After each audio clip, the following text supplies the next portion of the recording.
ಏನು ಈಗಾಗಲೇ ನಮ್ಮ ಅಧ್ಯಕ್ಷರು ನಾಗರಾಜನವರು, ವಿ ಶಾಮಣ್ಣವರು, ಶ್ರೀನಿವಾಸ ರೆಡ್ಡಿ ಸರ್ ಅವರು ಭಾಳ ಸವಿಸ್ತಾರವಾಗಿ ನಂದಿನಿ ಕೋಮಲ್ ಬಗ್ಗೆ ಮತ್ತು ಪಾರ್ಲರ್ ಬಗ್ಗೆ ಮತ್ತು ನಮ್ಮ ಕುಮಾರಣ್ಣನ ಬಗ್ಗೆ ಕೂಡ ಭಾಳ ಸವಿಸ್ತಾರವಾಗಿ ಹೇಳಿದ್ದಾರೆ.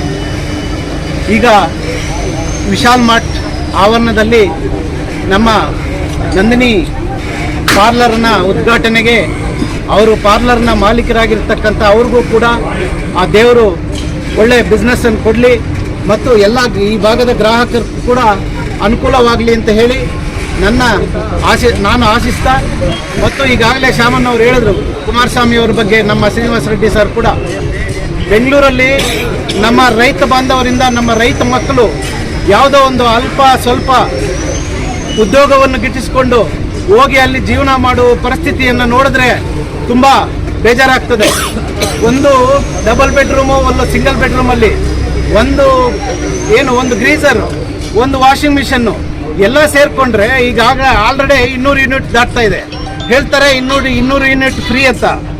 ಯಾವುದಕ್ಕೂ ಫ್ರೀ ಇಲ್ಲ. ವಾಟ್ರ್ ತೊಗೊತೀರಿ, ನಮ್ಮ ಸಂಪಕ್ಕೆ ನೀರು ತೊಗೊಂಡ್ರೆ ಅದಕ್ಕೆ ಬಿಲ್ ಕಟ್ಟಬೇಕು. ಈಗಾಗಲೇ ವಾಟರ್ ಬಿಲ್ ಏರಿಸ್ತಾ ಇದ್ದಾರೆ.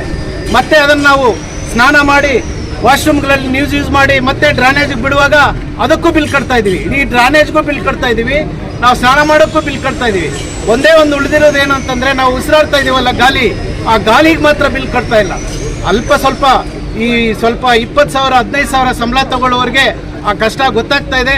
ಮುಂದಿನ ದಿನಗಳಲ್ಲಿ ನಮ್ಮ ರೈತ ಬಾಂಧವರು ಎಲ್ಲರೂ ಸೇರಿ ಕುಮಾರಣ್ಣವ್ರನ್ನ ಮುಂದಿನ ದಿನಗಳಲ್ಲಿ ರಾಜಕೀಯವಾಗಿ ಉನ್ನತ ಸ್ಥಾನಕ್ಕೆ ಬೆಳೆಸಬೇಕು ಅಂತ ಹೇಳಿ ಕೋರ್ತಾ, ನನಗೆ ಈ ಅವಕಾಶವನ್ನು ಕಲ್ಪಿಸಿಕೊಟ್ಟಿತ್ತು ನಮ್ಮೆಲ್ಲ ನಾಯಕರಿಗೂ, ಇಲ್ಲಿ ಆಗಮಿಸಿರ್ತಕ್ಕಂಥ ನಮ್ಮ ಪಕ್ಷದ ಎಲ್ಲ ಹಿರಿಯ ಮುಖಂಡರಿಗೂ ನಾನು ವಂದಿಸುತ್ತಾ ನಾನು ಮಾತನಾಡ್ತೀನಿ.